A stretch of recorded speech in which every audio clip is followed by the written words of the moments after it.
Hey guys, it's your girl Risa, and I am coming to you right quick because I had a video request. Y'all, this is my second time making this video, and I wasn't able to make it in the kitchen the second time.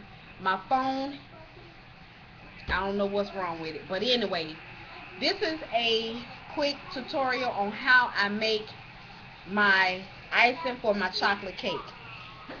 I'm going to show you what I use. You make up your mind on what you want to use. I know how I want my cake, my icing to taste. I want it to taste like chocolate, and I have a certain type of chocolate that I like, milk chocolate. I don't do dark chocolate. So these are what I use. Now there are different brands, but this is the brand that I use. Okay, I have no affiliation with Baker's chocolate or anybody. No one has paid me to do this. I purchased this with my own money, and I'm just telling you what I use, and that is it. I use the Baker's chocolate squares. Okay, now for my 4-layer cake, I will use a box or two of this, and in this box there are how many bars in here?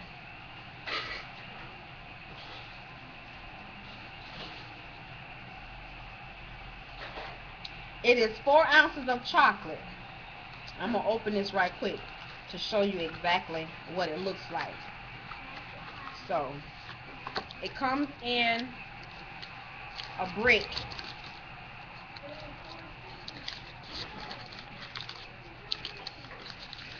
And this is what it looks like. Now, 4 of these is 1 ounce. Okay? So, if you only need 1 ounce, okay.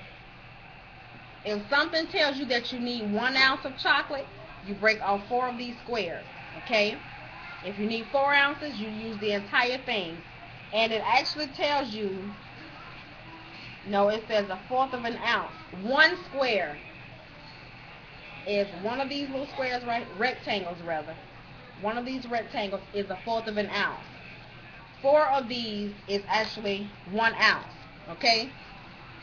So if your recipe tells you you need 2 ounces of chocolate, then you break off 8 squares, okay? 8 rectangles. Get your shapes right, Risa. You break off 8. 1, 2, 3, 4, 5, 6, 7, 8, okay? And so I use, for a 4-layer cake, I use 2 of these. So that's 8 ounces of chocolate. And I use a 2-pound bag of powdered sugar, which is also called confectioner's sugar. I use carnation, evaporated milk. Now, if you want to choose another brand to use, that's fine. But it has to be evaporated milk, not sweetened and condensed milk, not even whole milk, but evaporated milk. So if you want to use the Walmart brand, the Kroger brand, whatever you can afford. I choose this kind, and I buy this out of Walmart for 98 cents. Sometimes it's $1.28, but I caught it on sale for 98 cents. So that's what I use. And you're going to start out with like 1/4 of a cup of this. And you do this, you add this to, ask to bring me the butter pack. The pack that the butter came in. Yes. No, I don't. I told you I dropped it on the floor, I think. So, you're going to start off with 1/4 of a cup of this. You're going to add that to your box. Start out with 1/2 bag.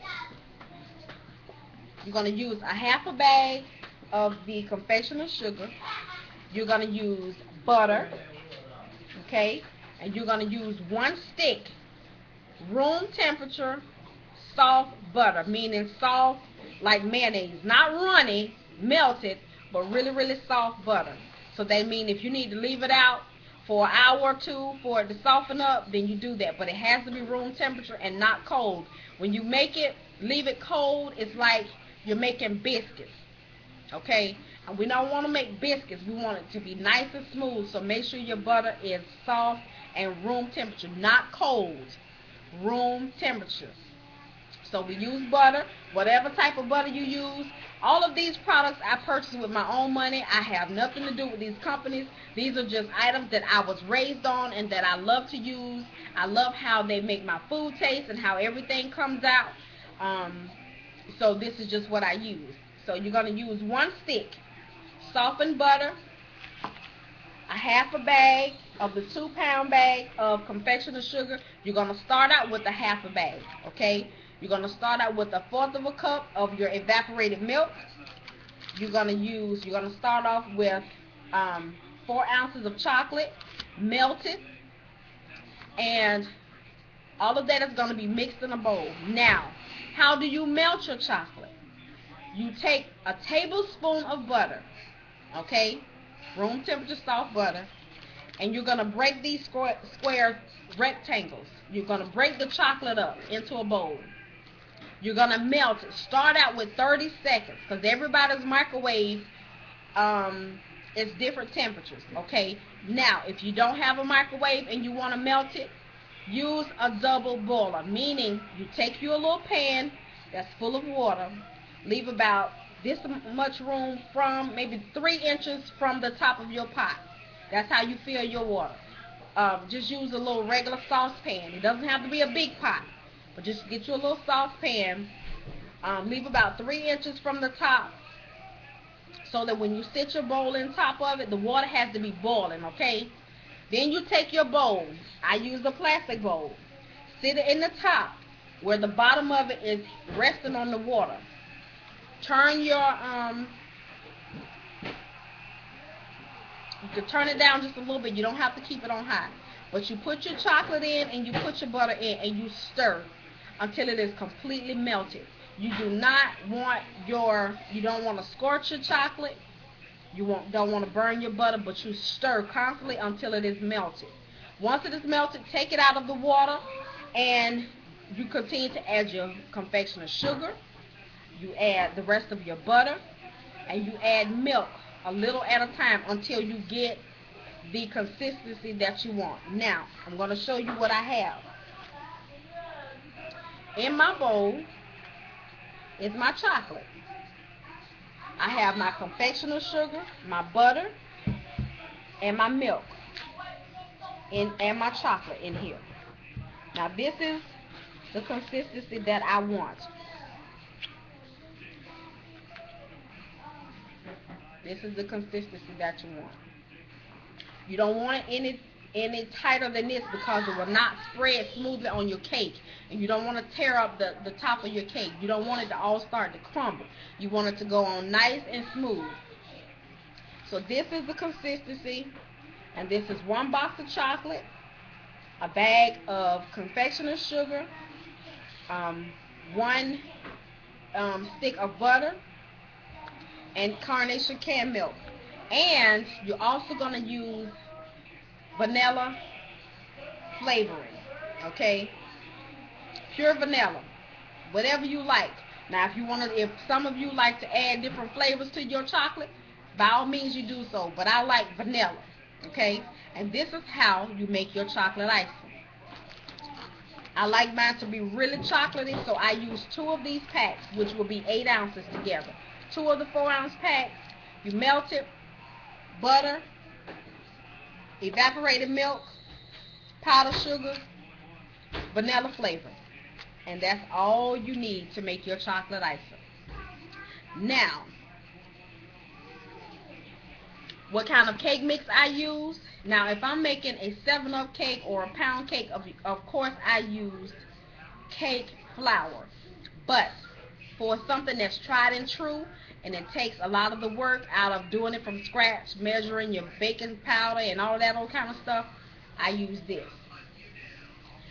Like I said, I have nothing to do with these companies. This is just what I like to use, okay? This is the best, and it tastes just like if you did it from scratch. I have done it from scratch. And once you add your sugar, your butter, your eggs, your flour, bake all of that stuff to it, once you mix it together, it tastes the same. Okay, so I use this one, the Butter Golden. With this, you have to add 3 eggs, a half a cup of water, and a stick of butter. Once I get this all mixed up, I add a capful or a tablespoon of vanilla flavor to my cake mix. Always add the vanilla flavor at the end after everything is mixed very well. Now, that's what I use as far as my cake. Now, I got another thing to say right quick. To make, all right in there, to make, like if you want to make lemon icing, you use the same thing, except you don't use carnation canned milk, and you don't use chocolate. You use your confectioner sugar, you use a stick of butter, and you will use lemon juice, real lemon juice, okay? And you do it the same way. You have your butter room temperature soft. You start out with a half a bag of confectioner sugar. You mix it together. You add a little bit, like a couple of tablespoons of lemon juice to start till you get it to the right consistency. Now, if you have a lemon pound cake and you want to drizzle it over the top, then you know you're not, your icing is not going to be thick like this. You're going to make it looser. That means add a little more juice until you get it to your consistency. If you add too much juice, always add a little more confectioner sugar to thicken it back up. So that is what you do for your lemon icing. If you want to make, say for instance, if you want a plain vanilla icing, you will still use confectioner sugar, carnation canned milk or evaporated milk, vanilla flavor, and butter is what you will use. Mix all of that in a bowl just like you would doing your chocolate, but you will add food coloring. Whatever color food coloring you want. If you want almond icing, you add almond flavor. If you want lemon, you add lemon. If you want to add strawberry, you add strawberry. To change the colors, if you want your icing to be red, you add red food coloring. If you want it to be blue, you will add blue food coloring. That's how you can do to make cakes for little kids. So you can do the round cakes and graduate them as much as you can. And then, there you go. That is how you do it. Hopefully at a later date, I will be able to actually do it and show you guys what I'm talking about. But I hope this helps somebody. This is how I make my chocolate icing. My oldest daughter, Ashley, is now taking over making the cakes because she has learned what to do. My grandmother taught me, and I taught Ashley. And, yeah, the only thing she hasn't learned how to make is banana pudding. Banana pudding and what else? And the red velvet cake. She can make red velvet. You just do the icing the same way. You just add the cream cheese. So she knows how to do that. I just have to show her the steps that she's done. So guys, I hope this helped you. If you have any questions, please leave it in the description box or in the comment section. Not description box, but comment section. And I thank you guys for watching. I love y'all, and y'all have a good evening. And remember, God is our source. Y'all have a good one. And bye, sugar.